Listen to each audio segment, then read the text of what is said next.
You should always keep your tea in a refrigerator, not keep it in your shelves, because same logic, fruits, vegetables is the same logic with tea as well. When you spill your tea, if it doesn't give you that fresh aroma, if it doesn't give you that newness kind of aroma, which means it started to go stale.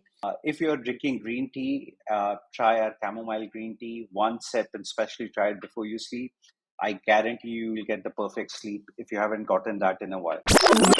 For somebody who wants to make their chai in the morning, who's using, somebody like me, ginger and cardamom and, chai masala and all of those things, what should be the process to be followed? What's the recipe? Honestly, everyone, the way they make chai is probably best suited to them because chai is so personalized. I would like it more ginger. Perhaps you might like it less ginger. The way I make it personally for myself is half cup, half cup water. When I put the water, let it boil for a bit. Then I put the tea leaves. Again, let it, really, really simmer. The flavor comes out very nicely. Then equal measure, I would put the milk there. Once that reaches a certain once it mixes well, then I would ensure that I would heat it up so that it goes up and down. It kind of infuses very well, but more importantly, the color of the liquor or the color of the drink, which the color of the chai should be slightly stronger, slightly darker, which is where I get an understanding that it's a very strong cup. It's a cup worth drinking. But that's the way I would love it, not necessarily anyone else. Everyone should make the way they have continued to make the chai. The only difference is get fresh raw material rather than 12 to 18 months old chai. Right. And not boil the tea leaves.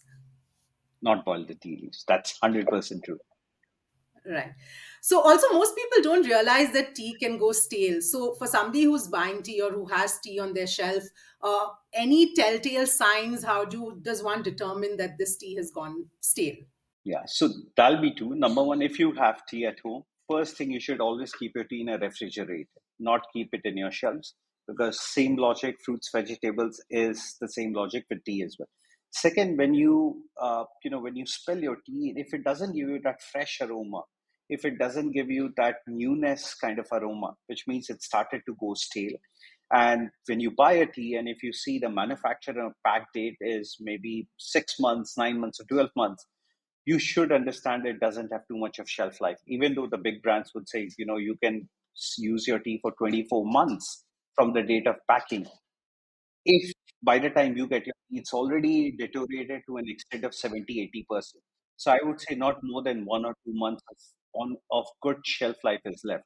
Whereas if you were to drink tea which is just packed or stored in very good conditions, that you can drink for even 6 months, 9 months, or 12 months as well. So if somebody wants to try premium teas, perhaps from what Teabox offers, what would you recommend for a newbie? Is there anything like a gateway tea that you would suggest?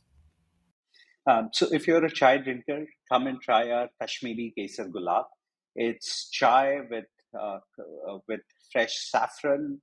It's the chai blend is very specific. We buy it from two particular plantations of Assam, which creates that strong concoction of raw material with saffron, with a bit of cardamom there. It literally transports you to another world from a chai perspective. If you're drinking green tea, try our chamomile green tea, one sip, and especially try it before you sleep. I guarantee you will get the perfect sleep if you haven't gotten that in a while. And if you're a Darjeeling connoisseur, try one of our muscatel teas. So our muscatel teas are produced during summer season, where they have a very strong note of muscat grapes, very much like Scotch. It's to be enjoyed, to be experienced, and to be cherished. So if you are into pure tea, especially Darjeeling, a second flush muscatel is not to be missed.